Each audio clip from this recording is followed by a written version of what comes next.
Hello and welcome to No There's Only Trash Here podcast, episode 92. The date today is the 13th of September 2015. So I'm pretty pumped.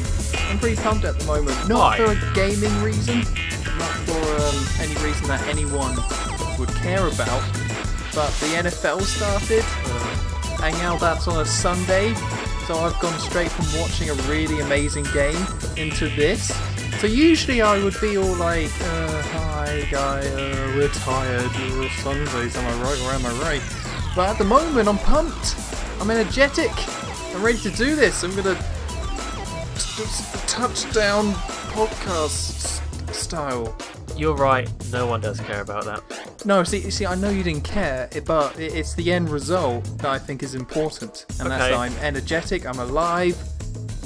I mean, I wasn't dead before, but I feel alive. You're a liver.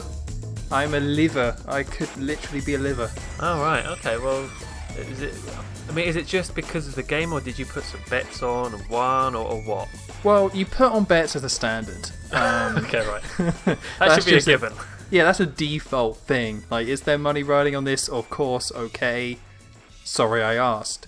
But no, just the game I watched, it's still going, and I'm still watching it at the moment, because it's a draw, and it's gone into overtime. So I'm just kind of seeing how this is going to play out. But I am focused on the podcast and gaming, and you, Joe, don't worry. Are you though? Yeah. Alright, okay, well, we'll see about that. We'll see. Yeah, we'll see. Can I also just say that this is a very good podcast already? Thank you, Joe. Because it's 92. And that's a very important number to me. Well, because it's when we were born? Exactly. I'm very used to writing the number 92 a lot on forms and things like that. It's a very natural number. How many forms are you filling out that 92 is natural? I just had to fill in a form for a rail card the other day. 92. Oh, please tell me more. Oh, it's a 16 to 25-year-old one. It gets you a third off. There you go. Ah, see, I've got that as well. My expires next year.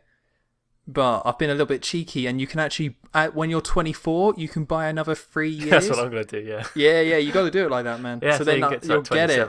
Yep. Yeah, till you're 27. Uh-huh. You're ripping them off. I love it. It's great. I plan to do that too. But yeah, so I've actually used the number 92 there. You must have had to use it loads of times. Okay, the game's finished, so I'm going to close this and join in. But yeah, I don't know. I don't see that big of a connection to it. It's like, yeah, that's when I was born, but I'm not actually writing it down that much since leaving school. Like, surprisingly, my day-to-day, it just doesn't really come up. Huh. I must say, I feel a connection to 92. I'm disappointed that you don't. Well, okay. What I'm talking about is that also I just don't, when I see the number 92 or hear it, it just doesn't click to me. Really? Yeah. That's interesting. Not really, but it could noteworthy? Be, I suppose. It's noteworthy, yeah. Yeah, that's right. So, write that down. And then move on. Okay. Yeah. And listen, I don't want any, I'm trying to think of a good word of, like, flack. I was going to say flack, but I'm trying to mix things up with any GIF, any GIF, or whatever, about not paying attention, because you explicitly said before we started that you have some Jaffa cakes, and you're going to start chowing down as soon as I ramble on about whatever I like to ramble on about. I have been looking at them. Man, the orange packaging they put them in, it's just so... No, I won't know. See, for me, Jaffa cakes are a once-a-year occasion, and you can probably guess when. It's at Christmas time, when you get the big, massive tubes. Yeah. And there's a load of tubes inside. But apart from that, I don't buy them outside of Christmas.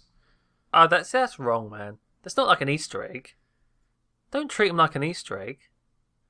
Well, okay, to buy them for myself, I don't know. It's They're always on offer as well. It's always like the 24 for the price of 12. There's no excuse. Well, I suppose not, but it's still something that I like to receive. You know, it's a gift. I like to be given them and be like, here's some delicious treats, and I'm like, thanks very much. I will gouge these all down. Mm-hmm. I will gorge myself over the next 2 days. I mean, don't get me wrong. I don't have them too often. If you do have them too often, they just lose their appeal entirely. You're just disgusted by them. And I was. But I haven't had these in a few months now, so it's about time. Wait, disgusted by them? So you ate so many, yeah, you were just like, ugh. It's just that once you have so many, that orange goo just looks just wrong, and it's like no more. Yeah, like the jelly stuff is Now that we're on the subject of Jaffa Cakes, I want to keep this going. Didn't they do like a pink version at some point? Am I going crazy? What? I don't remember that. Like they did some different flavours. Oh, did they? What? Like, so not just orange flavoured? Yeah. I want to say at one point they did like a strawberry or whatever it was, but I'm pretty sure it was pink. Oh, hang on. Yeah, look at this. Pink. Bloody motorbike. Pink one is... I don't know what's different about that. It still says orange flavour. It's just got It's just pink. Was it... Oh, there's a strawberry one. No, you're right. Huh. Yeah, because I remember trying them and being like, it's not the same. Well, I never knew that. See, you don't know what you're missing, Joe, in life. That's the thing. You're always growing as a human being, finding out about new flavours of Jaffa Cakes. Tango Jaffa Cakes? Wait, what do you mean tango? Is that tango orange or tango... What Yeah, tango details? orange. Yeah, tango orange Jaffa Cakes. Wait, what does that mean? I don't... Jaffa Cakes are already orange. What I would guess tango it's orange? tango-y orange. It's more tango-esque orange. That's weird. There is a large range of orange, one of them being tango, I guess. Is there like a Fanta? Is there a Sunny D? Well, that would just be a ton of sugar. Well, really. yeah. Is it? Why are they doing it? Okay, all right, fine. Well, I'll have to research these Jaffa Cake flavours later after the podcast. Yeah, I think so. I mean, should I buy don't them think you off Amazon. can't. Yeah, you can't buy them anymore, but What a shame.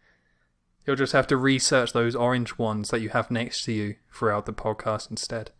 Oh, I can do that. Are you not pushing yourself too much by doing that? No. See, I've I'm made fine. requests of you in the past, and you failed all of them, so I feel like this is an easy one to get you going. Research orange Jaffa Cakes. Oh, yeah. Sounds a bit like homework now. You're taking the fun out of it. A little bit, yeah. I mean, you did play Steel Diver for the podcast, so I'll give you that. That was a sacrifice and a half, that. Sacrifice, not just a chore, it was a real removed part of your soul. Yeah, so that I think counts for any future, misses that I do in terms of things I should have. But it was like over a year ago. It was that bad? Really? Yeah. Wow. I'm still kind of riding the wave of that.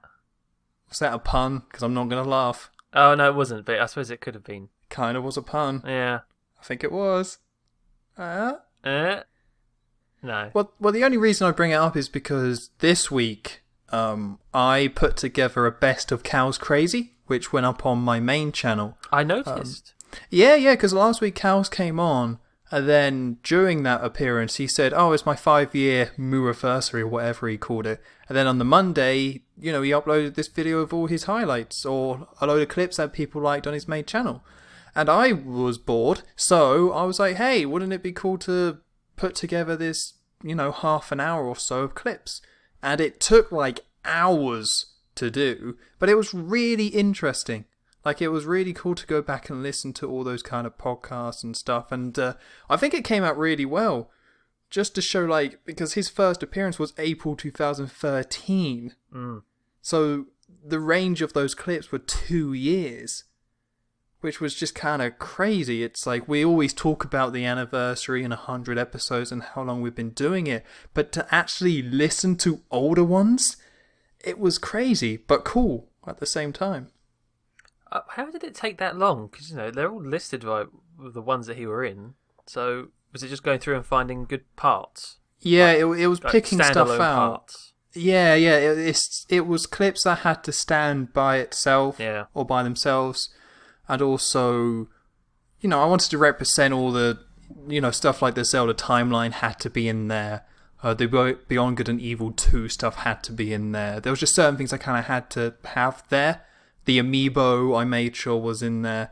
And there was just some episodes where it was like, hey, that is a great episode overall, but there's no clips that I can grab and throw in this. So I just kind of had to leave it.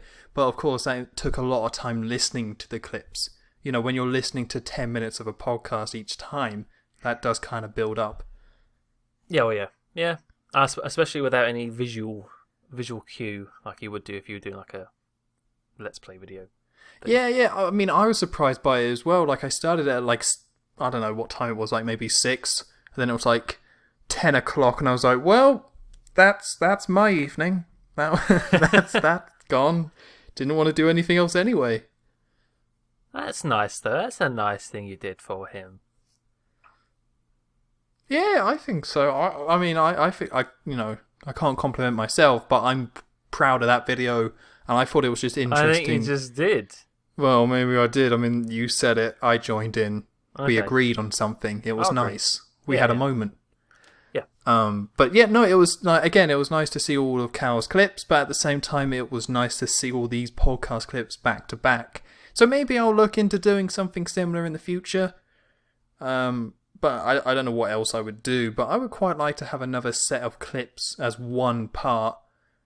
You know, but we'll see. You should do it. You should do it in themes, like I don't know, all the times that you've talked about. What's kind of repeated? I guess you've done the Zelda stuff now. Yeah. But I don't know. We must have talked about The Simpsons a lot, or Sure. we must have talked about James Bond a lot. Makes sense. Yeah. Or with Proto, maybe you talked about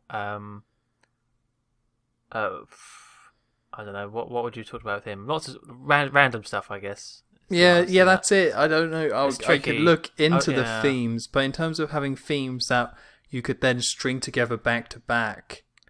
Yeah, as soon as I started saying that, it actually kind of just fell down around me. Oh, oh, Joe, you're so dramatic. Yeah, let's take that back then. Yeah. Oh, no, I'll look into it. But yeah, no, it was just cool to go back and listen to all those clips. Mm. But anyway, let's not look in the past. Let's look in the future. What about the present? Well, the present. Yeah, actually, the present we're not going to talk about. Well, future games. Clairvoyant Joe. God damn it, Clairvoyant Joe. Strikes again. We're not making it a trilogy. Right. So, present news about future games that technically have happened in the past. Yeah. Which is why we can talk about them. Yep. So, time. But anyway, the big piece of news in terms of gaming has to be Pokemon Go. So, we already knew that Nintendo were working on some mobile games, and now they have officially announced... Well, this isn't the first one they've announced, but this is the big one, and it's called Pokemon Go, and it's coming to Android and iOS in 2016, and what it is that it's an AR game. So what that means is that when you look, like it uses the camera to add images into the real world. So you'll have the app, you'll have the game, and then it'll use the camera, it'll show you what's in front of you, but then it'll impose something there. So in this case, it's going to impose Pokemon, and then the whole idea of it is that you're catching and collecting and battling Pokemon, but Pokemon are actually in set locations in the world for everyone to see and catch. So in theory, if there were like 5 people all on their phone with this game, and they all go to one location when there's a rare Pokemon, they should all be able to see that Pokemon through the phone using AR, which I think sounds really cool. I don't know how well it will work. We haven't seen any actual gameplay. We've just seen the concept and we've just had it explained to us.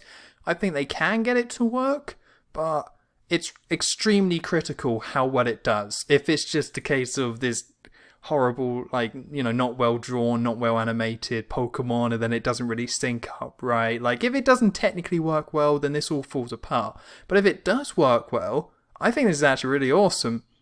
I mean, I don't know if I'll invest that much time into it, but I'm definitely open to it, and I'll definitely be checking it out when it's released. Yeah, I don't get this. What do you mean you don't get it? It's a simple idea. Not being a Pokemon fan, really, but I don't get it. So once you caught the Pokemon, you can battle them? Yeah, I believe so. Against other people? Yes. I believe so. I'm not 100% sure on that aspect of it because they've been focusing more on catching and trading. So it might not actually be battling at all. This is something I'm going to double check, Joe, because you made me doubt myself. But you were right to do it because I was just talking out my arse with that.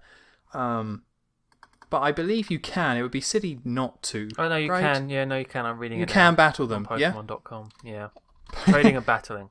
So you don't get it, it's not really for you, but you're on Pokemon.com Yeah. having a cheeky read. Yeah, well, yeah, I thought I would. I mean, it seems very gimmicky. It seems gimmick is the word that springs to mind with this. Gimmick. It could be fun, but I don't get it. What more would there be to do? And also, if it's based on where you are, so naturally it makes sense just to me. Okay, so you go to this grassy place, and it would know that you're near grass, so the grass Pokemon will be there, or something, right? What? So instead of having it a pinpoint location, it just picks up your location and then gives you the relevant Pokemon. Well, I would assume they try and match it to like the wherever you're located. So if you're near water, they give you water Pokemon. Well, yeah, I mean they'll do that, but the whole point is that everyone has the same Pokemon. Yeah. But what if someone's like in the middle of Kansas, right? Sure. And they're just surrounded by fields? What are they going to find there? Then you're just a load of fieldy Pokemon. So it's sort of like a thing where you don't actually play it. It's like Simpson Tapped Out. It's something you could do maybe if you're like on a trip somewhere. Oh, I'll quickly find a few Pokemon, and then that's it. Yeah, I mean it's a mobile game, so this is not. You can't think of this as the new Pokemon, 7th gen. It's Pokemon that has been created and tailored for the mobile market and for mobile users. And the best way to get to those users is that, okay, you have a device that you always have on you, but you can't play it for large amounts of time. So instead you just create it so, okay, when you're in the relevant location, you just use it for about 5-10 minutes and you put it away again. It's a different playing experience, but you can't have somebody on their phone for like an hour at a time. It just wouldn't work. It doesn't make any sense. No, it wouldn't work. So this one is now adapting that to instead have real world locations. So you can be like, oh, I'm somewhere new. I'll just get my phone out, see if there's any Pokemon around. If there are, you do some catching, battling, or whatever, and then you put it away. And I think that to me, as a concept, sounds really cool. Mm. Again, I don't know why you don't get it, Joe. I don't know where this is coming from. Because I don't get it based on on the location stuff. I don't get that. So you're saying that it won't work that well because some people will just be in bad locations. Well, it can either be like that, or it could just be, I don't know, it just spawns random Pokemon around you, which isn't that much fun either. Well, I would assume the Pokemon would spawn into the world. So, if you stay in one location, you're going to get different types of Pokemon, but, a certain amount, and they will, not completely rotate, but you'll get new ones kind of showing up. So you're not just... It's not like, oh, there's that Caterpie I saw 2 weeks ago. He's still out there. I see you. I see you out there. You get back here. I'll get you one day. I would assume it's, it does... You do get new ones, but... Yeah, if you stay in one location, you don't get that many, but... You're not that boring, are you, Joe? I'm quite boring. I mean, if there aren't that many Pokemon in my room, I'm not going to see that many. If it's not like, oh, it's a Trubbish because of all my Jaffa Cake wrappers. Yes. Oh no! Again. It's attacking! I've already got 20 of these things. I don't know what I'm going to do with them. I guess it just comes down to me not being a Pokemon fan. I'm not going to see the charm in it because I won't be like, oh, there's a...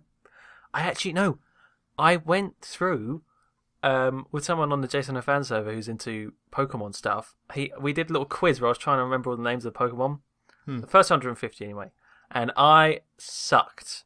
I never thought it would happen, but I could not remember any of their names pretty much. Some of them, sure. But lots of them, like I thought it was, it was Bulbasaur. And by the way, my versions are much better.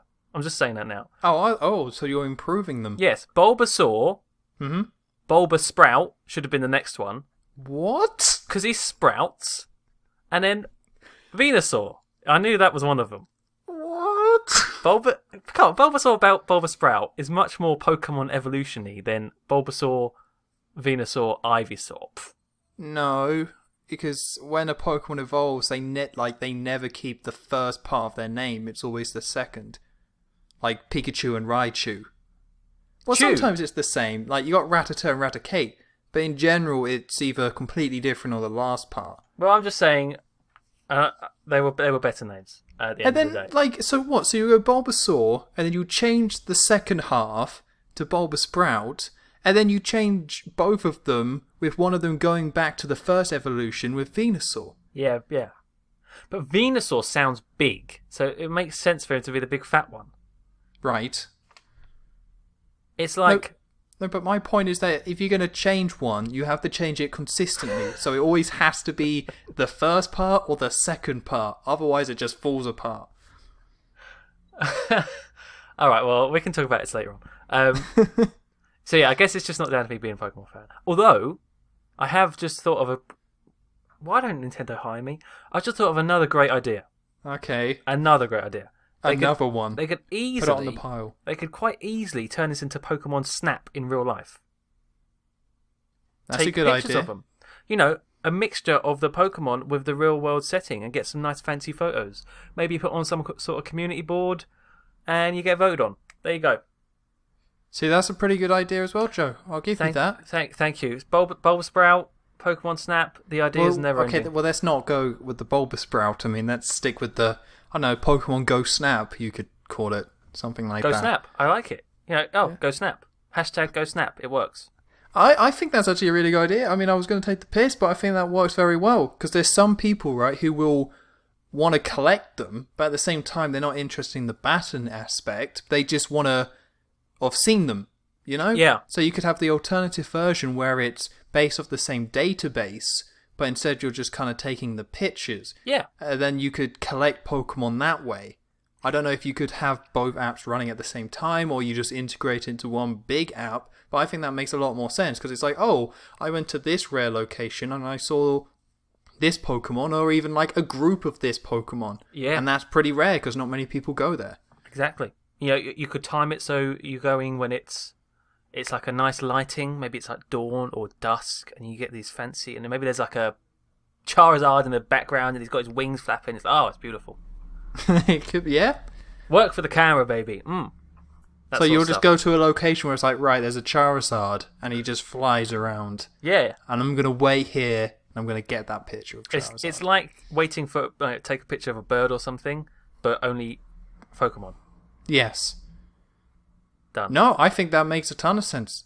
Thanks I very mean, much. it's the same sensibilities, and it's the same kind of idea as this. It's just like, hey, you don't have to battle and train them. You just have to get the picture. You just got to be there in that moment. You've got to make an effort. That's it.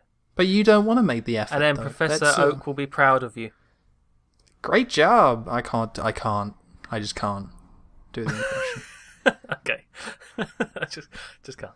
No. But no, so if it was that, would you then get it? I guess I'd get it from the photography aspect, yes. I think, like I said, because I don't do the battling and the trading and stuff, I don't really care about that side of it. But I'd like to take nice pictures. But you wouldn't really have to battle, though. I mean, the impression I'm getting here is that with Pokemon Go, it's more on the collecting. Yeah. I mean, the battling obviously is a part of it, but it's more focused on that you collect them and you own them all. And the battling, you know, some people obviously go very deep with it. We haven't had details on how deep this battle system's going to be, if it's going to be as deep as the main games or if it's going to be simplified for the mobile market. You know, we need to wait on those details. In fact, there's a ton of details that we kind of still need to know to know if this game's going to be any good. But it's still, you know, from what I would guess, that the battling is there for the sake of the collecting. You battle so you have stronger Pokemon so you can collect more Pokemon. But, I mean, that's just a guess, but I would imagine that would make more sense. So are you going to play it? I'll play it. If it's going to be like 10 quid, then they can do one. But if it's free, I will absolutely give it a go. Yeah. I don't know what the pricing is going to be with this game. I would assume that it's going to cost money, but it's going to have to cost around. They can't make it like you say £10 because that doesn't match anything else in the market. What are prices of games like £5, £4? I'm not sure. I really don't know. I know, like, the GTA games are about £4 or £5. And and they're like one of the biggest games bought. Yeah, it has to be around there, I'd say. Well, it's one or two price models. It's either you outright pay about £4 or £5, or it's free, and there's other ways you can pay. You pay for like Bella Pokeballs. Yeah, Master Balls. potions, Master Balls. Oh, that'd be terrible, wouldn't it? I don't know. I guess it's sort of the I guess it would make sense, and I'm just trying to people would do think, it. because I think Nintendo have done microtransactions before, but I don't think they've ever done like what we were talking about last week with The Simpsons Tapped Out. Like, they've never done anything like that, so I'd be very surprised if they did that. But at the same time, I wouldn't be surprised if there were like in-game stuff. Maybe stuff like you can buy costume items for your Pokemon. So you catch your Pikachu, then you get him an adorable hat. Top but hat? you got to pay for the hat. Mustache? Maybe a humorous mustache. Yeah. Possibilities are endless. I would pay 29p for a mustache, Oh, hello. I think. That's not bad. And if it's very swirly, we'll go 39. What about 60p multiple use Ranger mustaches? Yeah, deal. Bought. So you I'll got take like it. 10 mustaches and you're like, right, I want my Weedle to have the Italian. No, the Fu Manchu's got to have. The Weedle has the Fu Manchu. I want my Kangaskhan to have The biker one. Like, The you know, biker. like, yeah. Biker one. Yeah. And then maybe mix things up and just have some sideburns on a Psyduck. Something like that. They'd have to have the Hitler mustache. Well, I don't think they- they have to. Yeah, I mean, they call it a toothbrush, it's fine, but they'd have to have that as well. Yeah, I don't think, again, it's that have to. He's ruined it. He's ruined that mustache. How could he? God. Once we hit 100 years, then it'll be like, okay, it'll come back in. I hope so. Maybe when I'm like 80, I'll be able to grow one. Like, this is a great day. Grandpa's wearing the mustache again. Oh no. Oh, he thinks everyone's forgotten, but nobody has. Crazy old man. Well, if you think about it, though, you can still wear the Stalin mustache because it's not as iconic. But No. you could absolutely have the same stash as Joseph Stalin, who killed more people, Yeah, and that's acceptable. I know. Double standard. It's not right. It's, again, I'm not talking about leaders here, I'm talking about fashion. And I don't like the fascism towards the fashion. No. Because the sad thing is, the toothbrush mustache could look quite nice on some people. It could do, I think if you got the face for it, absolutely. Didn't Michael Jordan try and bring it back? I think so. That sounds right. After Space Jam, I think he was on Cloud 9 with that sort of stuff. It was just away with the fairies, thinking he could do anything. Like, listen, me and Bugs Bunny are tight. Alright, why not Hitler? Why not Hitler? Yeah. Yeah, there he is. He did. Okay. Good for him. He tried it. It failed, but he tried. Well, you got to try, Yeah. and that's admirable in its own way. Yeah. But either way, Pokemon Go, I'm going to try it. I'm definitely open to giving it a go, but, I mean, like I previously said, I think the concept is good, but at the moment, all we have is the concept. So we'll just have to see how it's developed, how deep it is, how much the AI actually works. But at the moment, I'm, optimistic. Yeah. And you're just invested in your own Pokemon ideas, and Once they release Pokemon Go Snap, I will play it. I think Pokemon Go Snap would work. I think It's so, even I actually could see that as the name as well. Yeah, no. When you said that, I thought yes, Go Snap, because it's catchy. Yeah, I'm gonna go Snap.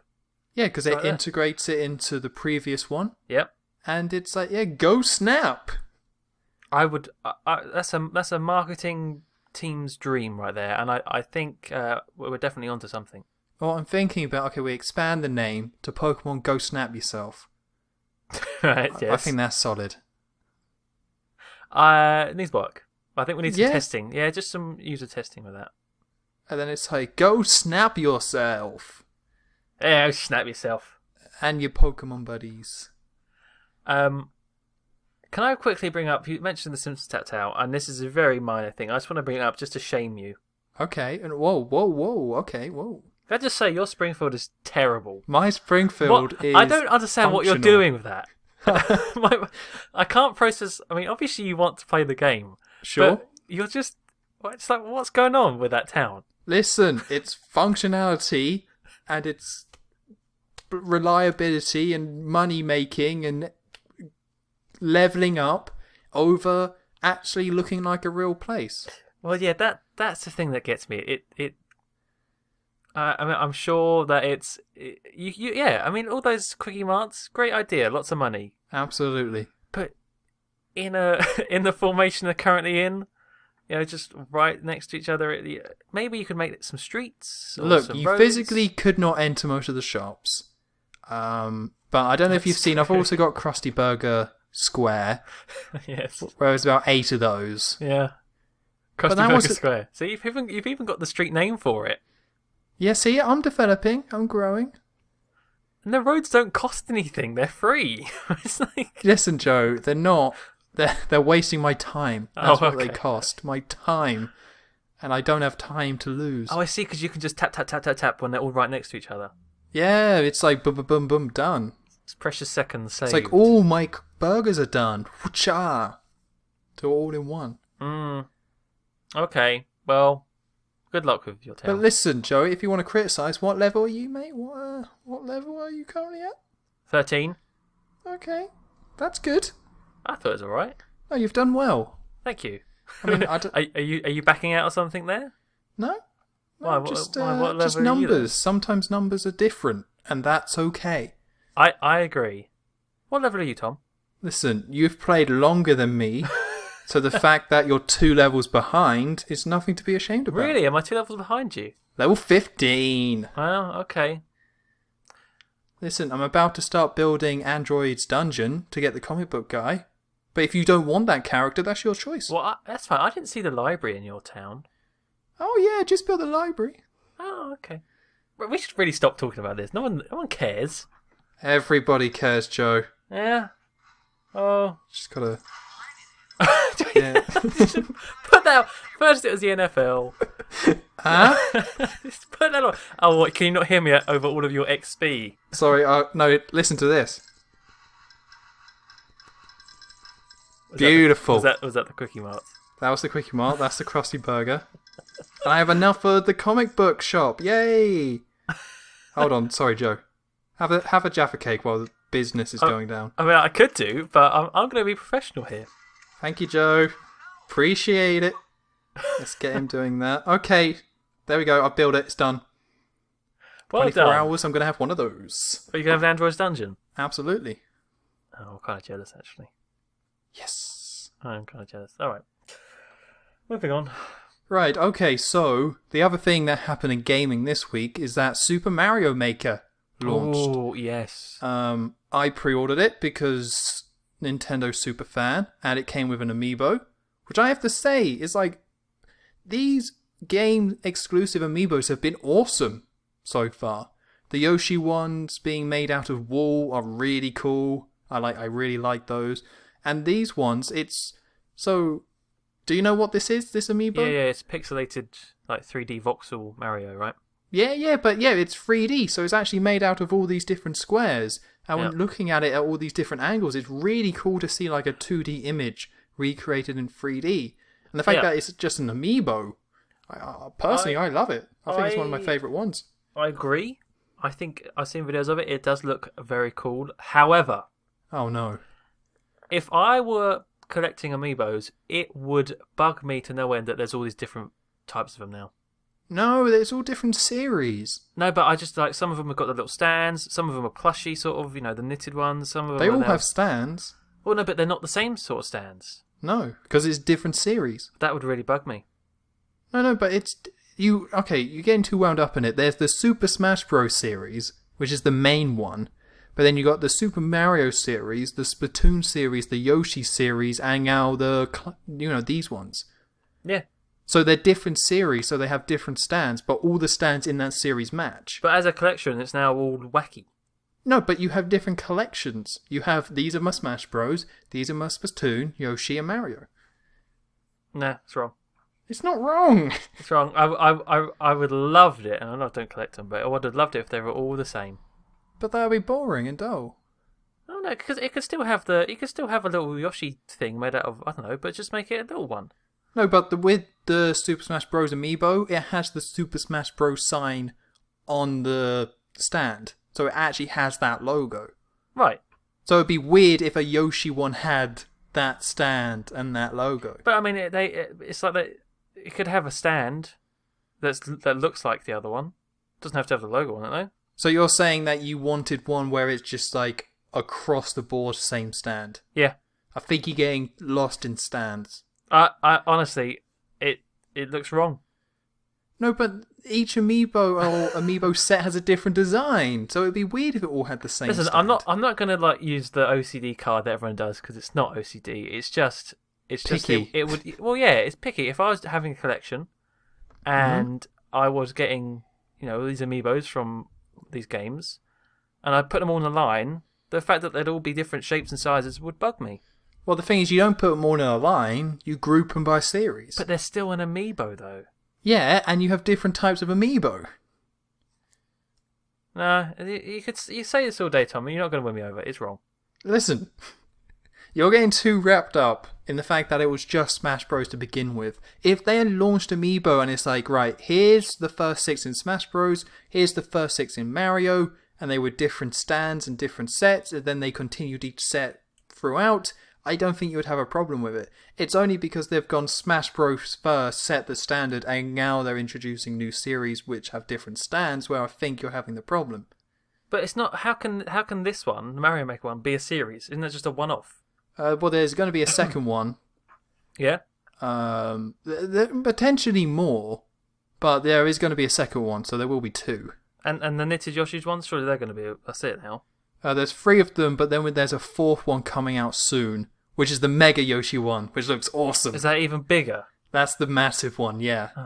And See? It doesn't have a stand. See, even within that one it's different. They're different within themselves. But it's like super big. It's like dwarfs all other amiibos. It's one amiibo to rule them all. I'm glad I don't collect those bloody stupid I'm things. glad you don't too. You don't understand. No, I don't understand. I'm done. And that was a pun, by the way. Oh, I see. I do understand the lack of stands. I can't stand this, alright? I just can't stand it. Go stand yourself. That doesn't... Wait, that doesn't work. Pokemon, go stand yourself. So, Easy. yeah, on the other hand, just to step away from the amiibo, the game looks amazing. There you go. Yeah, the actual game itself. So I had it pre-ordered, had the limited edition come, not bragging, but that actually came a day early, which was awesome. So that edition also came with a t-shirt, which was yellow and had like Mario on it, made out of Mario assets, I guess is the best word for it. Mm-hmm. And I got to wear that on launch day, and nobody commented on it, but I still felt proud. Was this at work, or just were you expecting this someone was at work. In town to go, hey you t-shirt? Or Or some little kid to be like, oh mum, I wanted that t-shirt. You'd be like, yeah. You don't want to be like him. Just get away. Hello there. No. Step away from my child. You sick man. You sick man in a rather nice t-shirt. It fits you well. But no, sadly, I haven't played it that much because this week I've had a lot of internet problems. So I booted up and I've been playing other games as well. So I booted it up, went through the tutorial, tried to load some user levels, and just it didn't work. My internet wasn't working, and then I just haven't gone back to it. So I actually haven't put that much time into it, and I haven't looked up much stuff. So I think you know more than I do about this game. Yeah, I've been watching quite a few videos of people playing it now, and I just love it. I think it's so... Oh, it's so neat. Everything's so neat. I love it. So what is it about? Well, what do you mean by neat? Well, it's just everything... This is what I realised when I was watching a video, is that there's no sort of... This is a really minor thing, but it really impressed me, is that everything's so smooth. Like, when it loads from one thing to another, there's no sort of jump in an animation or something. It just goes. It's just all there. And solid. It's very solid. See, I think that's why when this game was first announced, a lot of people said, why wasn't this on the 3DS?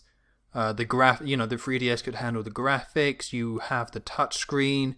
A lot more people have the 3DS, so you could share more levels. I think a lot of people wanted it on that console, but I think what you're describing is the reason why it's on Wii U.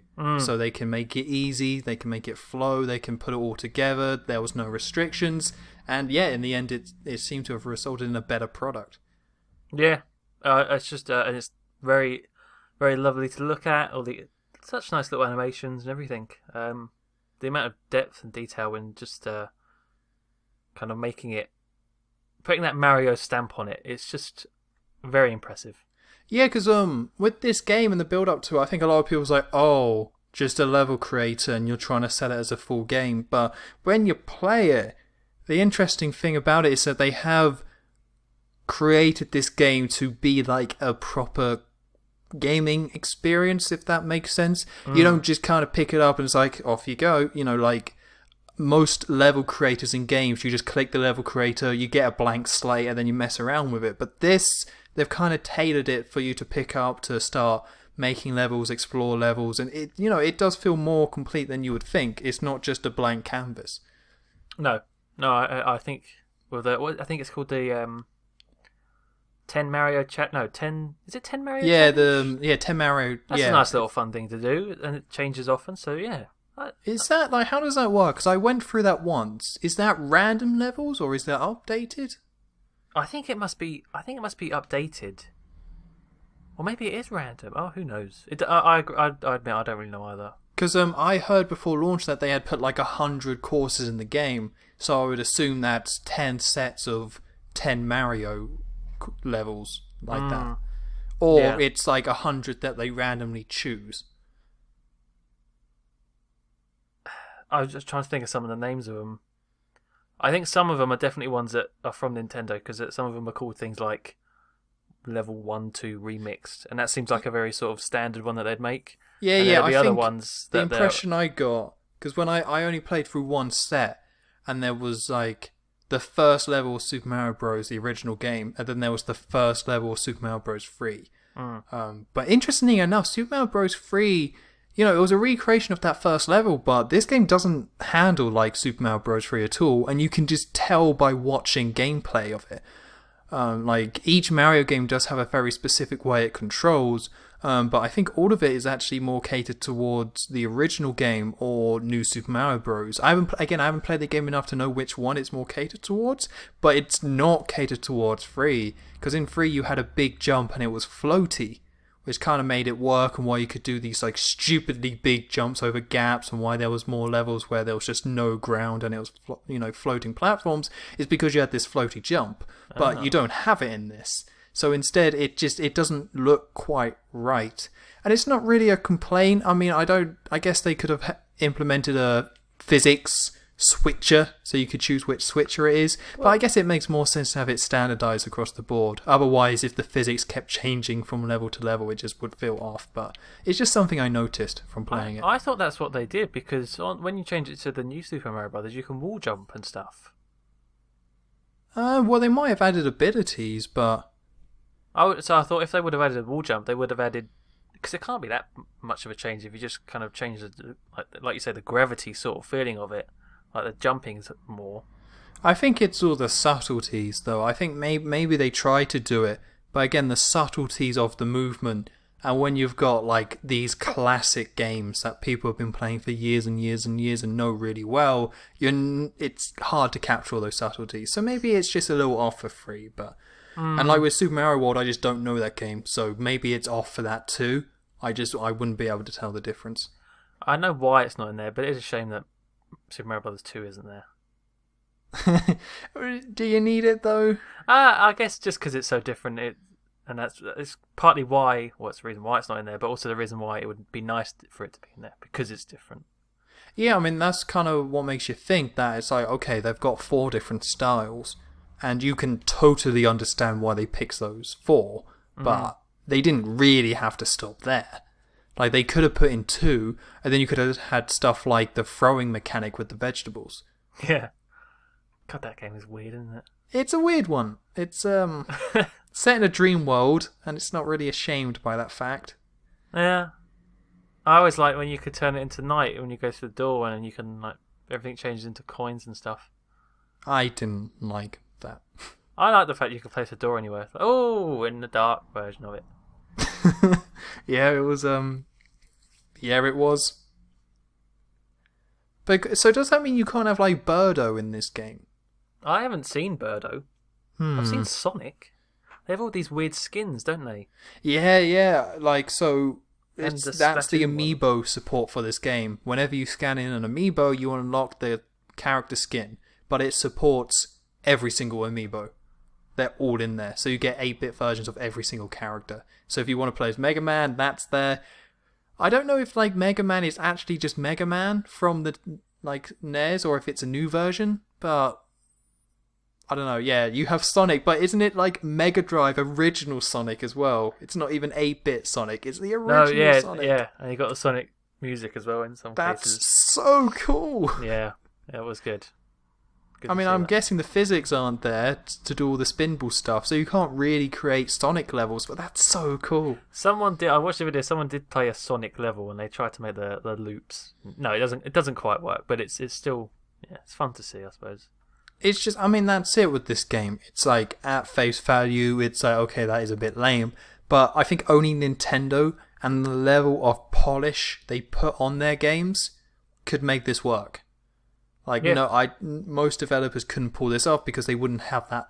I mean, obviously you got companies where it's really highly polished and well put together, but there's just something about that Nintendo polish that just can't be replicated.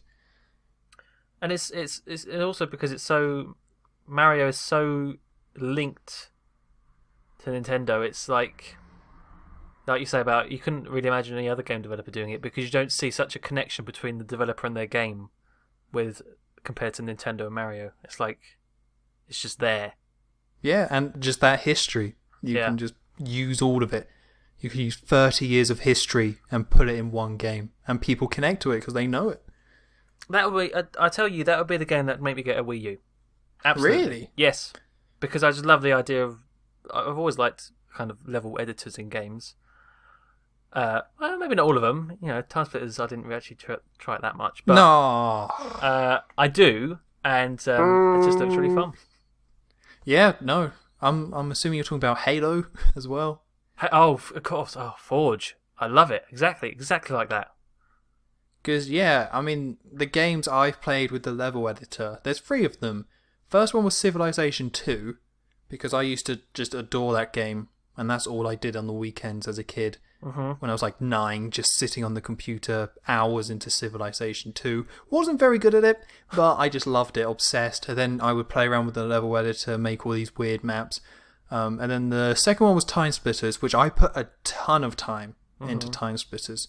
Not so much the second one, but the third one, they really ironed it out. Yeah. Just a few little things with the interface and all the things you could do, and just had a blast playing that and playing all the different levels and going to mates' house and playing levels, and then mates would come to my house and bring their memory card, and then you would kind of make these random levels, and then the cool thing was that certain levels would stand out and become just standards.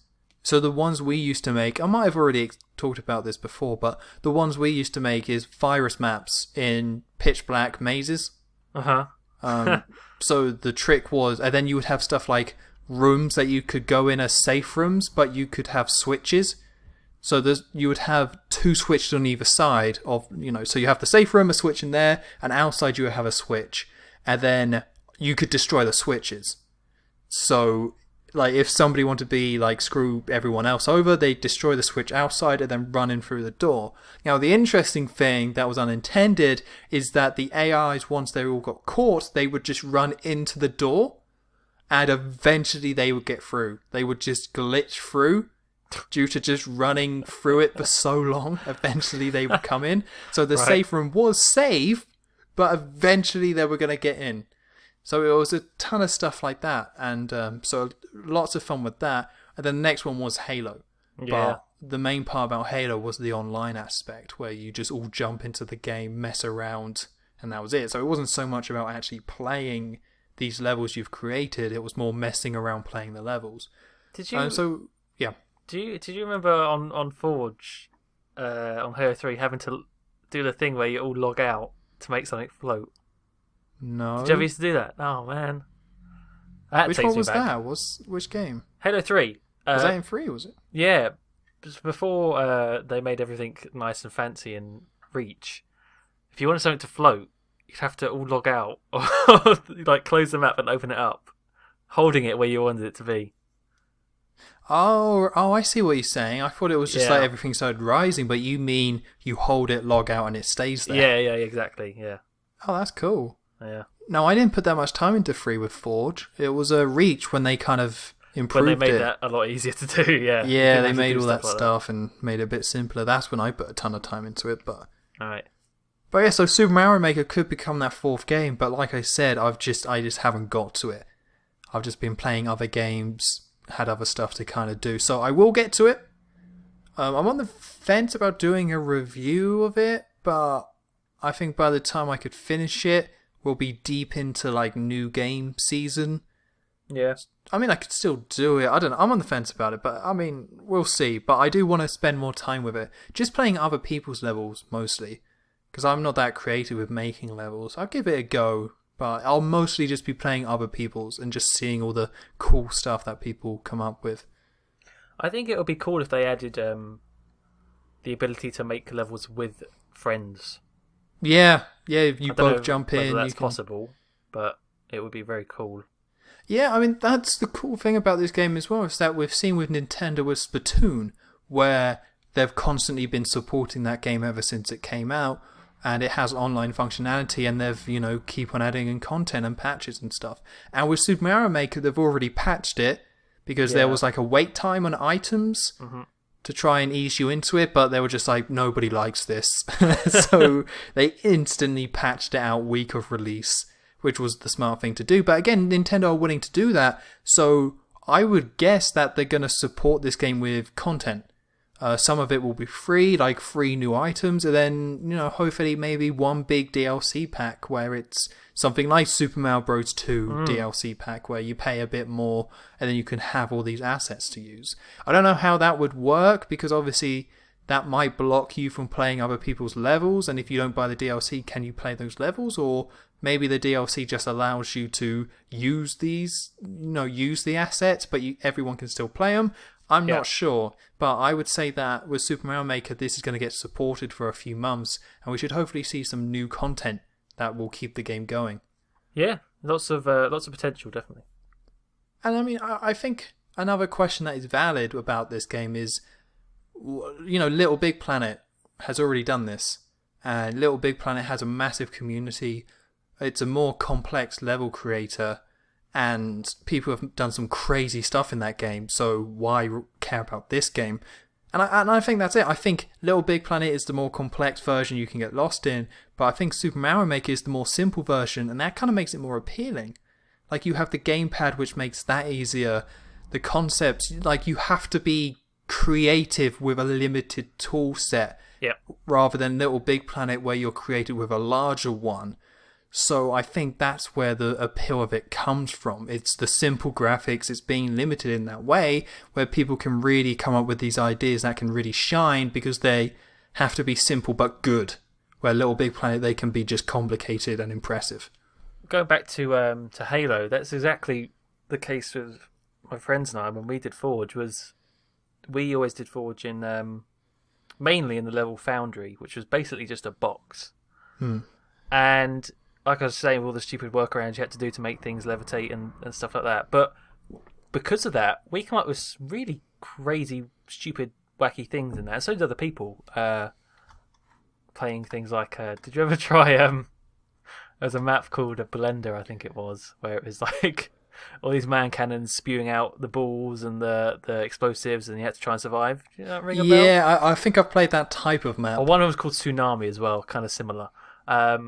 So yeah, when it was just a box with really stupid workarounds you had to do, and yet we came up with quite fun, impressive things.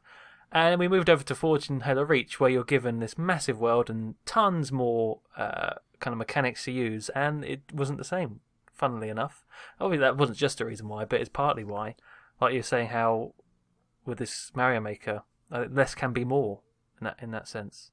Yeah, I mean, I think that's why they wanted the wait times, because it can be intimidating being given all this. It's why with Little Big Planet 3, you have the Pop-It puzzles, which are like, I think it's about 10, maybe 12 levels, where it just, each one is a set of puzzles based on something you can do in the level editor. Because when you jump into that game, it's just too intimidating. But with Super Mario Maker, you know, when you boot it up, the tutorial is very nice. It gives you all the basics. So even if you don't want to go any deeper than that, you have the basics so you can make a level. So at the very least, every single player can make a level that is potentially fun, even if it's not using all the mechanics of the, you know, creation tools. Yeah. Definitely. I think it's going to take, from what I've seen on some videos, a lot of the maps at the moment, impressive as they are ones like where you don't actually touch anything and it moves Mario by itself. And I think over time you're going to, things like that will kind of weed out, where it's like, oh, look what we can do. Isn't this fun? Don't have to touch anything. And you're going to see some very clever ones as well. Yeah, I think so. It's exciting stuff at the least. And it's a great show of community where, you know, usually with like internet community surrounding games, you have stuff like, at the moment, the big one is Until Dawn, which you know, that's the game I've been playing. I got the platinum, my first platinum ever. Very proud of it. It definitely helped that I already knew where everything was. But yeah, so that was my first platinum. Great, you know, great game. Definitely recommend it. But that's the type of community I'm not interested in online and on YouTube. Because it's just, it's a scary game where you make choices. It's tailor-made for that type of audience, and it's a very popular type of game. But Super Mario Maker is the better side of the community, I would say, and has a better community because it's people being creators and sharing that creativity. And then you get to have people play these levels and put them online. I think that's a much more of a positive experience and more interesting, rather than just, here's somebody screaming because they made the wrong choice. Absolutely. It's definitely interesting that these games came out at the same time and they both have these internet followings, but they're both completely different. No, I think it's a win-win for both sides of this Mario Maker, because people are going to be able to make their kind of insane, crazy scientist sort of levels, and then people are going to get to play them. And it's also because I think it's something like, you know, you have to be able to complete the level before you can post it. And just now that there's like a proper setting for this sort of thing, like Nintendo have made a playground, official playground where you can do this, you're going to get good stuff and not just crap that you might find with other, because there have been Mario editors, haven't there? But yeah. This is like the first official one, and I think that's going to benefit a lot with the results. Yeah, I had no interest in the mods. I think the mods are dumb. I'm sure there's some people making a lot of cool stuff, but I don't care. Like all the Super Mario 64 ones, they're all terrible. I haven't played them all. I haven't seen them all. They're all terrible. I'm going to state that now. What are they? They're just like weird, like, oh, you can beat it, but it's just dumb. What do they do? They just made their own kind of levels using the assets and stuff, and then pre-existing ones, and, you know, put stars in new places and new objectives. But it's just dumb. Oh, okay. It's just like, okay, you spend a lot of time on this. It's not really fun. So I mean, that's an important aspect of this game, that it seems to be making sure that the levels are fun rather than just like, well, that's crazy, that's weird, because that's just not interesting to me. No. It's got to have some sort of substance behind it, definitely. But before we move on from the game, I mean, I think it's interesting to point out that this year for the Wii U, I mean, we're not at the end yet, but this has been the year of a lot of really good games. No amazing games, though. Like, I really like Super Mario Maker, I really like Yoshi's Woolly World, I really like Splatoon, and I think Star Fox is probably going to be good, even despite the negative stuff about it, but none of these games are killer apps. None of these games are, I mean, obviously you're interested in this, and, you know, it would be the game to make you buy a Wii U if you did, but for the majority of people, not really. So it's really weird that now we have the PS4 and Xbox One where these killer apps are now finally being released, and the Wii U are still good games, still worth playing, still really good games. Just none of them are on the same level of like, oh, it's a new Zelda, or oh, it's a new Super Mario game. But still really good games. What about Super Smash Brothers? Well, that came out last year. Did it really? Yeah, it was November last year, yeah. Ah, okay. Doesn't seem that long ago. No, well, it's less than a year, so it's not really, but yeah, it was in 2015. Alright. But yeah, so let's move away from gaming a little bit. Let's talk some Bond, Joe. Oh, what do you want to know? We sadly didn't get to talk Bond last week, but we got to talk about a bit of Bond, because I got my tickets. Wait, I know you got your tickets. Is this all we're going to talk about? I thought, like, we both agreed we're not going to watch trailers and stuff. I was thinking, what is he talking about? It's worth mentioning, though. I'm Okay. excited I got my tickets. No, absolutely. Yeah, so what are those tickets, Tom? Well, I went for the Saturday, and I went for the half two, double premium seats, Yeah. and I was lucky I got them because, like, 2 minutes afterwards, they were all gone. Yeah? Like, that whole showing, I checked an hour, there were still some seats left in that showing, no good ones. No, you wonder why they have those seats there. It's like, it's always empty, those front ones. Yeah, it's, well, I'm glad they have them there, because when I saw Casino Royale in the cinema, they were the only free seats. But was it an enjoyable watching experience? Well, it was a great film, if that's what you're asking. But did your neck not ache or anything? Listen, I really enjoyed the film. Okay. There was a kid in the cinema right next to me. I was sitting at the front, Right. neck hurting. Yeah. 2.5 hour film. Yeah. I was fuming when he started like running in that building that was collapsing. I was like, oh, come on. The bad guy's dead. Can we all just go home? We all have necks to preserve. I was livid. Okay. But yeah, it was bad. I mean, I agree. Right. If you're gonna just don't have those seats because you're just not gonna enjoy it. No. You'll pay for it, but you won't enjoy it. I do feel bad for anyone that's had to go with those. Ha! Suckers. They were too slow. Losers. They were way too slow. I did at work when it was opened. I was like, right, I don't care about work. I'm buying tickets. So I Yeah. was like, So you got the double premium, right? oh, it was only £2 more. I was like, Yeah. It was like 22 quid or something for normal. Like 25, whatever, for double premium. Really? Was it that much for you? Must be because it was Saturday. Maybe, yeah. Ah, because mine would have been 15 quid if it's standard. It was like £17 for a double premium. I'll take it. Oh, mine was 25. 25? Nah. Oh, yeah, I think mine was peak. It must have been peak or something like that. Oh, I see. Because, again, like I said, all the tickets were gone really quick. And I was lucky that I got them. Because there was only like 12 double premium seats. There's like hardly any. Yeah, so it's one line, isn't it? One row. Yeah, it's one row, and then premium's behind it, and that's another 2 rows. Yeah. Well, again, people are probably aren't that interested, but in case you want to know, this is the Bfi Imax. So this is in London, and this is the biggest IMAX in the UK. I don't know where it ranks in the world, but it's got to be in the top 5, you would think. Was in like size or just experience or what? Just size, because size matters, Joe. Well, really? Okay. Top Are cinemas. you gonna look? Okay, cool. in But yeah, the so world. like, I've never been. I regret not going for Skyfall. I had to go for this one. And Yeah. everyone around me, including you at first, Joe, was like, "You're going to spend that much I just scoffed. to see a I film?" scoffed at you. No, I did. I scoffed. You did. You like really like put your thumb at the back of the teeth and you pushed it forward. It was very Shakespearean of you. I was very offended. I'm dramatic. You are. You're a man of, I'm a of thespian. literature. I'm a thespian. Yeah. But yeah, but I was like, yeah, it's gonna be awesome because this is it. The film comes out, you see it in the big IMAX, or you don't. Like with Skyfall, I regret not seeing it because there's been no opportunities to see it. And they do stuff like the Dark Knight trilogy.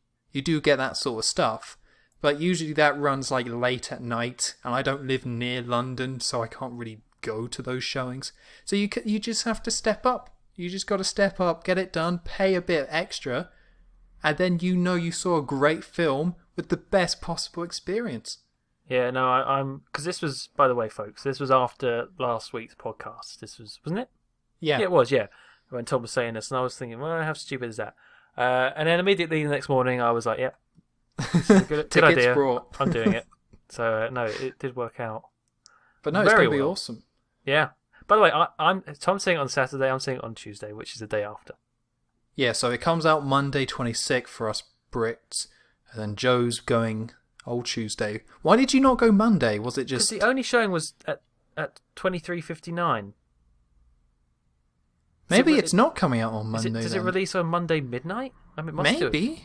I guess it must do. It's Monday midnight when it's showing. So they're doing a midnight showing on Monday, but then regular on a Tuesday. Maybe the premiere's on Monday, but then they're going to start showing it like on the Tuesday for the public, something like that. Yeah.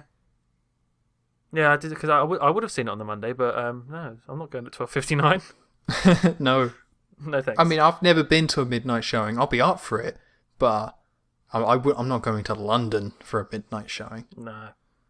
I'm crazy, but I'm not that crazy. But you don't want to get stabbed or anything, do you? Well, let's not go there. I mean, I'm sure I'll be fine. I mean, I don't want to get stabbed, but I'm sure I'll be okay. Yeah, I'm sure. Thanks, Joe. No, it's going to be good. Did you get this special package thing where you get a vodka martini? No. Because you said about that, and I thought, oh, you must be joking. But I saw on the website they actually do that. Do they? Yeah, you can get there's a thing where you get a drink with it, a cocktail. Oh, what did you have to buy it as part of the ticket? Yeah, it was part of the ticket. Oh, wait, so it's already part of the ticket? Oh, no, not naturally. You'd have to, it's like a little add-on. God damn it, Joe. I thought, Tom would actually... I would have totally done that. Really? I thought...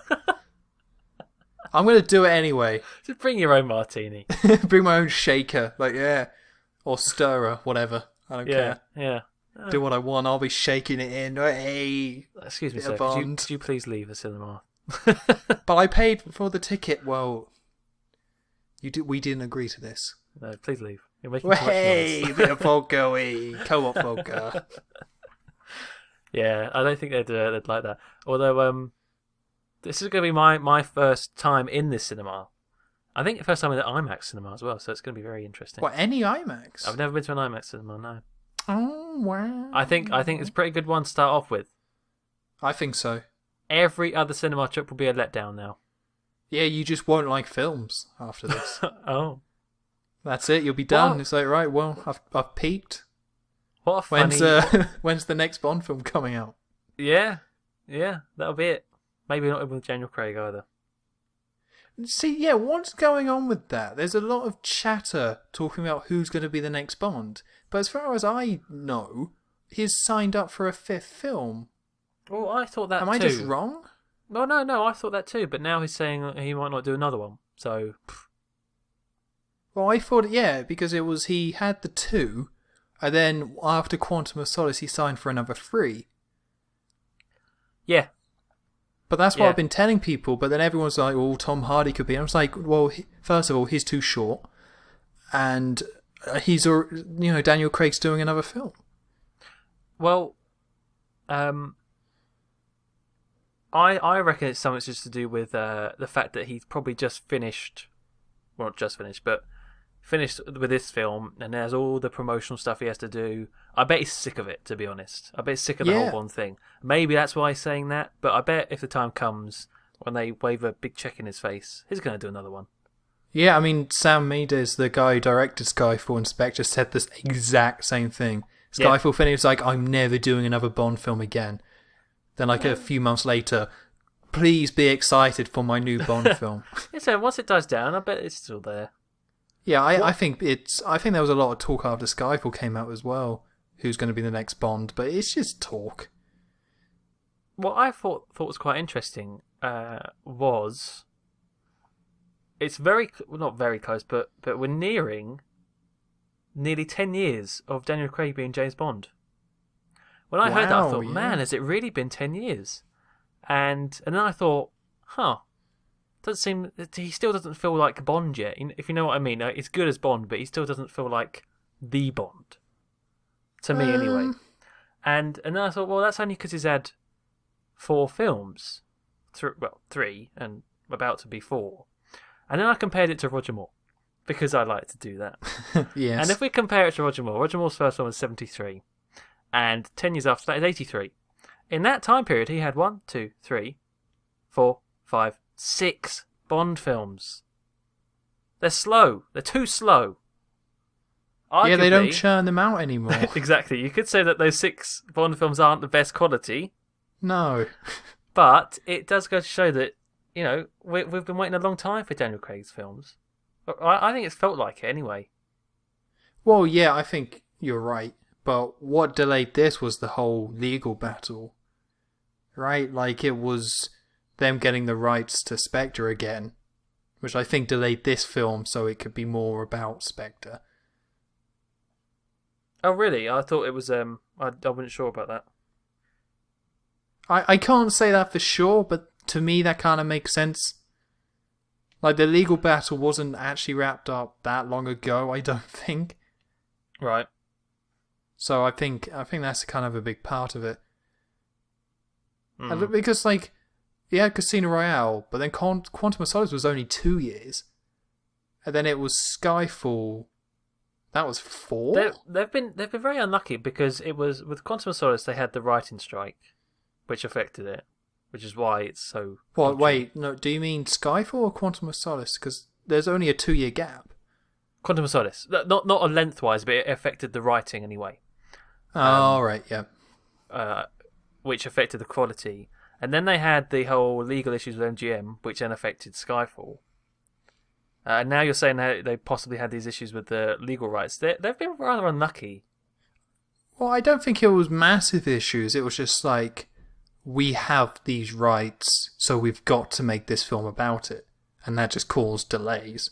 I think they could have worked a way around it where it didn't have these big delays. But, you know, the fact that the film's called Spectre and the legal thing wasn't wrapped up. I don't know the date, but I know it wasn't like as soon as Skyfall finished it was wrapped up. It was, you know, a big chunk afterwards. So then they had to make a whole film like this. So yeah, they've definitely been unlucky, but hopefully the one after this won't take as long. Hopefully Daniel Craig says, yes, I'll still be Bond, and then they wrap it up with his 5th and final film. Yeah, I think he needs one more. It feels like he needs one more.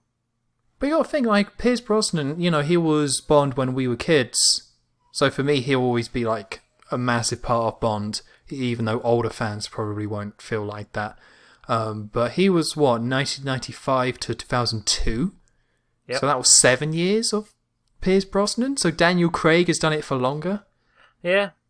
I guess maybe it's because...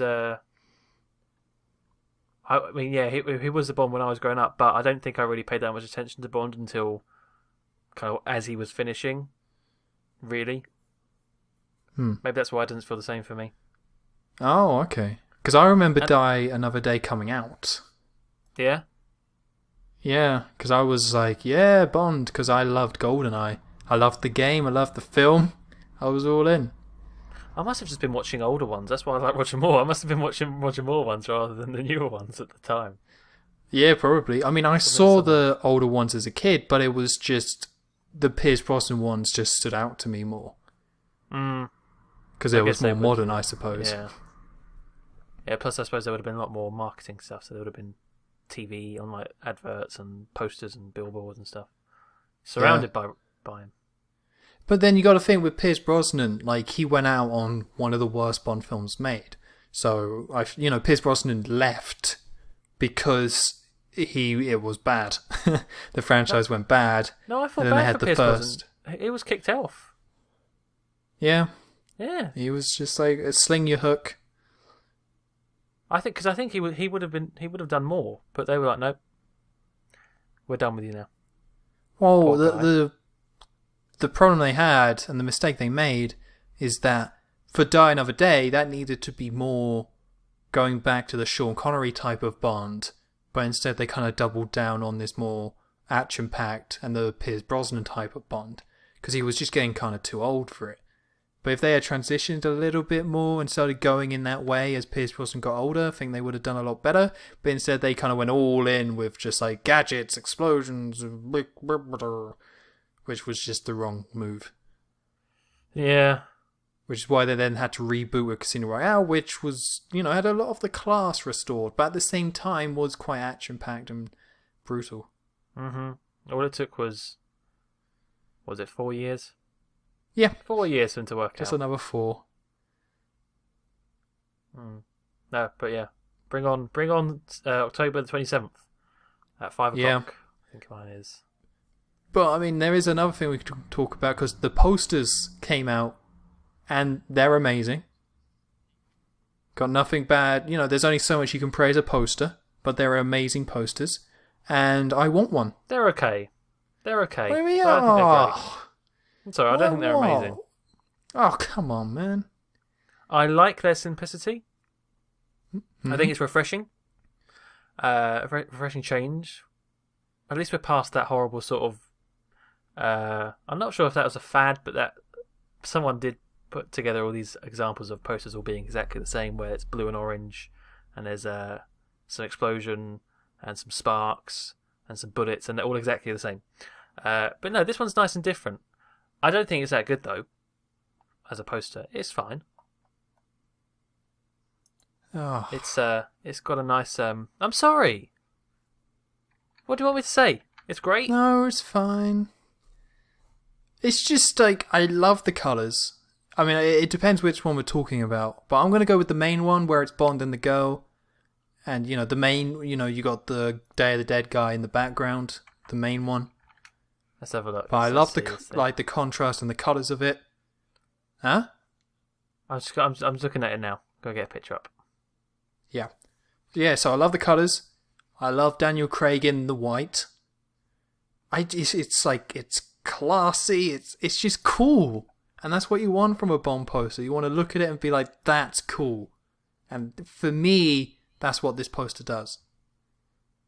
You see, I find his other pose where he's got the holster and the turtleneck, that's much cooler to me. I like the white tuxedo, but yeah, the black turtleneck is much, I don't know, and he looks less ugly as well. Sorry, Daniel Craig. Oh really? I see. I don't like the turtleneck because it's just a boring. There he is standing there in a turtleneck. Oh, that's not. It's, you know, this is, the other one is more Bond. This is just, that could be anyone. That's Bond. That's Bond, all right. I mean, yeah, it's him. But turtleneck just standing there. Bit lame. It's Roger Moore Bond. I'm sure I've said this. It's Roger Moore Bond. They're obviously they're taking heavy influences from Live and Let Die. That's obvious from the get-go. Yes. And that is a costume that Roger Moore wore. And it's great. Okay. I love the fact that they're calling back to that. It's about time they called back to some older Bond films. Which they did a little bit in Skyfall, but they did it a bit cheesy, you know, with the DB5. No, that was good though. You gotta. It was good, but it doesn't make sense. No, it doesn't. It's very good, but it just made no sense. No, it doesn't make any sense. If it had been just a regular Aston Martin, fine. But it had the gadgets, which doesn't make any sense. It's so good. It's like, why does it have the gadgets for? Where did he get that from? Listen, don't be that guy, Joe. It was awesome when the theme kicked in. Oh, I won't. It was awesome to see that car. It was. It was cool. Yep, it was. It's just sometimes I would agree with you, but that moment it was too like, yes. Yeah, it needed it. I agree. It was a good part of the film. But see, I got my Skyfall poster, which I got the black and white through the barrel of the gun. Do you know the one I mean? Black and white too. No. Where it's him standing in the middle, but it's like it's that classic barrel camera angle. To Skyfall. Oh yes, I see. I've just googled it. Because overall, I wasn't that impressed by the Skyfall ones. So that's what I've got. So now I want this one of him standing there and the girl and everything. And I just want one of these Spectre posters to go next to it. Yeah, I'm trying to get a picture of because I wanted to see the skull guy again. The skull guy. See. Again, I haven't seen the trailers. You haven't seen the trailers. No. But when reading about this poster, I read who it's supposed to be. Do you want to know? It's not really a spoiler, I don't think. I do not want to know. Okay. But I was again, just I'm like, not no. annoyed that I read it, so that's why I'm kind of offering it as info. Yeah, see, I'm looking at these posters now, the ones with the skeleton guy and the woman. The woman looks very nice dress. But I'm not digging the pose by Bond. It's just, I mean, that's even less interesting than the one I Well, like. the hand in the pocket. Yeah. I don't know. It's I like the white tuxedo. At least he's got his hand over his chest with that one. yeah. With the gun. I don't know. I guess for me, it's the colours. There's just something. It's like surprisingly colourful, but not really. Like, and that's really cool. It is quite colourful, yeah. That's like different because all the Daniel Craig ones have had like no colour at all. Now, I love the Casino Royale poster where it's him leaning forward on the poker table. Love that poster. Really want to get it one day. But it's, none of them are colourful. Can we also bring up one other Bond thing? Okay, yeah. We should probably move away from posters anyway, so I'm not too annoyed about that. Yeah, no one can see. Yeah, good point. I wanted to bring up the Bond song. It was revealed who's singing it. Ah, yes. Being? Oh, I thought you were going to say you brought it up. Okay, well, it's Sam Smith. This isn't a bloody tennis match. We're not doing a rally here. It's a news podcast. I'm sorry. Right, yes. But yeah, it was Sam Smith. Yeah. Do you have any opinions on this? I don't really have. I'm not either way on this one. I'm trying not to have any opinions because I like to think I'm open-minded. Oh, that's not good. I'm not a fan of him, really. I tweeted about this. I'm not a fan of him, but he obviously has a lot of talent. He can obviously sing. I hope the way they use him and the way they use his voice is not going to be like Adele. I don't want just another Skyfall. No. And they're very similar kind of artists. But at the same time, I can see why they would do something similar because it was a very popular song and made them a lot of money. Well, I want big band. I want classic. I want a Thunderball song. I want one that sounds like From Russia with Love. I want all that. We see that's what people thought they were going to get with Adele, and it is a little bit. It was a tiny little bit like that, but it was way too kind of very mellow. Yeah, kind of downbeat. So I think we want the opposite of that, where it's more like Shirley Bassey sort of Thunderball. That's what I want. But then I can't picture him singing that. But then the only song I've heard him do is that stupid whiny one. Yeah, see, I don't know. I can't recall any of these songs. I know I've heard some. Yeah. Could not sing any, name any, or anything like that. Which is why I'm like on the fence about it, because it's just like I don't know. I just don't know this guy. Maybe he can produce a good Bond theme. I don't know. But that's like the cool thing about Bond themes is that they can always be different but be good. Like Adele, Not What You're Expecting, still a great song. Yeah. The Casino Royale, You Know My Name, nothing like any other Bond theme. Still great. That's been the best of Daniel Craig so far. Yeah, definitely. I think that's the best song. Yeah. But again, nothing like anything else. It's just a rock song about Bond. And even older ones. I really like A View to a Kill. Oh, God, yes. That's a great one. That's such a good song. But again, at the time, you wouldn't be like, oh, that's a Bond theme. It doesn't sound anything like a Bond theme. Only Bond theme to go number one in America.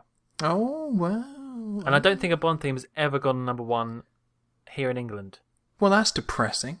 Unless, but then Skyfall must have, maybe? I don't know. Maybe it's the time it came out. There were yeah. big hits. I'm not sure. But yeah. No. View to a Kill is great. Great one. No, but yeah, so like with Bond themes, it's like there's somewhere it's like, right, that's a classic Bond theme. But there's so many great songs that don't fit that criteria that this song can be good even if it's not what we're expecting. But what I want is big band, over the top silliness. That's what I want. Did you know that for Thunderball, and you were saying about Thunderball, Thunderball being Tom Jones and being very big and bold, and it's a great song. Did you know there was an alternate song for that film? Another Bond theme that was not used, but it was called Mr. Kiss Kiss Bang Bang. Ugh. No, don't it, because it was based on what the Japanese called Bond, or that was their name for him. Awesome. But guess who sang it? It was Dionne Warwick. For good times and bad times. Oh, God. God. It's her. That's what Friends are for, lady. She sang a Bond Wow. theme that wasn't used. And actually, if you Google it, it's pretty good. It sounds odd when you first listen to it, but it does grow on you. I will listen to this. There's tons of unused Bond themes. It's very interesting to go listen to them. I think you have a problem, though. I think that's I think not really addressing the real issue here. You two did one? I think it's for Tomorrow Never Dies, maybe? You two wrote the GoldenEye theme, though. Did they? Oh, maybe Yeah, it's the GoldenEye. Bono and The Edge wrote the theme. Oh, okay. So they must have done their own version, and then they went with Tina Turner. Yeah, which, great choice there, because that's a great song. Yeah? Most of the Bond themes are great. Like, I think there's more good Bond themes than good Bond films. Yeah. Like, Tomorrow Never Dies, that's a great song. Who's that? Sheryl Crow. Yeah. Like, even like the Pierce Brosnan ones, like those first three really fit that Bond theme criteria. Yes. And then, Die Another Day was a bit different, but even then, I kind of like that song. I don't mind. Everyone says, oh, Madonna was terrible. I don't think that song's too bad. I think the song itself, works. I mean, it was very different to all the other Pierce Brosnan ones, but Tomorrow Never Dies is great, and The World Is Not Enough is they're really good. I guess that's why Quantum of Solace was so crushing, because the theme was bad. Yeah. You go in and watch a Bond film and it's a bad theme, you're like, oh, suddenly I don't want to eat any more popcorn. Yeah. You just put that in the bin and you chuck it just away. sit it out. Yeah, that was disaster. That was such a shame. Well, I mean, I'm sure you know the story behind it, right? What? The alleged story, this might be wrong, is that Amy Winehouse was going to do the song, but because of the drugs, she was just too much of a complete mess. So she dropped out at the last minute. They needed a song, so then they got the White Stripes guy and Alicia Keys together and said, "Listen, we need a song." So it was very rushed and put together quite quickly, which is why it doesn't quite have the same production that you would expect, because it was actually rushed. Oh, that is a terrible shame. I think Amy Winehouse could have done a great Bond theme. I don't like Amy Winehouse. I think she could have done. She has a very really glad she didn't. interesting voice. Oh no, I think she could have done a great job. Yeah, I get, on paper, makes complete sense. Don't like any of her music. Don't like her voice. No interest in her doing that. Even Adele, it's like, yeah, she's got a great voice and some of her songs were decent. But Amy Winehouse, Rehab can go just no. Alright, well, fair enough. I guess we'll never know anyway, unless they've recorded so and they haven't released it. That'd be Possibly. interesting. But yeah, I don't think that's been confirmed as true, but that's just based off what the rumours were at the time, and if you kind of look back at a few things, yeah, it was a rushed Bond Now, theme. I'm Which is gonna- why, again, like most Bond themes are good. Yeah. Most of them have a lot of time to... Although, actually, having said that, I'm going to ask you something. Alright? How do you feel about the quote that Sam Smith said when the news broke? And he said, I wrote it back in January. It was the quickest song I'd ever wrote. It took me 20 minutes. Do you have anything against that, or is that just okay? That's fine. No, I've got nothing No? against that. That's okay. So there's two things here. First of all, that's writing the song. That's not production. That's not all the instruments. That's not crafting it. That's not changing it. That's just, this is the chords and some of the music and the melody, which can come extremely quickly. So I'm not that annoyed about that, because I don't know what the song is. But the second thing is that I'm not a creative. Most people who write music, most people out there who are criticizing don't write music, don't really know anything about it, so they just don't know. If this is his process, then fair enough. If it produces songs that are good, then fair play to him. But I've got no real concern because he said this. It's just like, okay, if that's his process, then that's his process. I'm not one to criticize. Well, you see, that's kind of how that's how my mind went. My first thought, oh god, that's not a good sign. But then I thought, well, actually no, wait, and I started thinking about the things you just said. Like, I'm sure that loads of big hits have been. Yeah, because when you break it down, we're not musicians. But then I went back to the first thought in that why would you brag about that? That seems stupid to me. I think he's just excited in the moment, just kind of threw it out there. I mean, yeah, I think it was silly thing to say, but I think it's more just excitement and just like, oh, because he did it months ago, and it is a really big deal for a musician to do it. So yeah, I think it's just excitement. Yeah. Well, I hope it's good. Or else. I don't know what I'd do. March out of the cinema with our vodka martinis. Like, absolutely not. I can't believe this. I will continue Although not to buy we'll any of his hear it before music. the film comes out, right? Yeah, end of September. Yeah, take that, Smithy. Oh, okay. So like 2 weeks. Yep. Wow. Not long at all. Okay, well, cool. A lot of exciting stuff to look forward to there. But I think we're going to end up the podcast. Okay. Isn't it bizarre? This podcast, we've actually just we've gone off tangents, but it's actually just been topics. So it was like Pokemon Go, and we discussed that, a bit of tangents. And then it was Super Mario Maker, we discussed that. Then it was Bond, and we discussed that. It's very concise after the initial Jaffa Cake talk.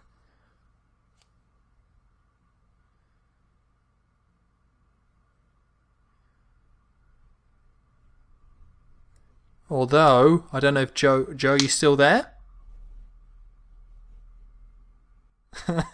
Okay, well, it looks like we're having some technical problems. There we go. Okay, so I'm just going to end this off.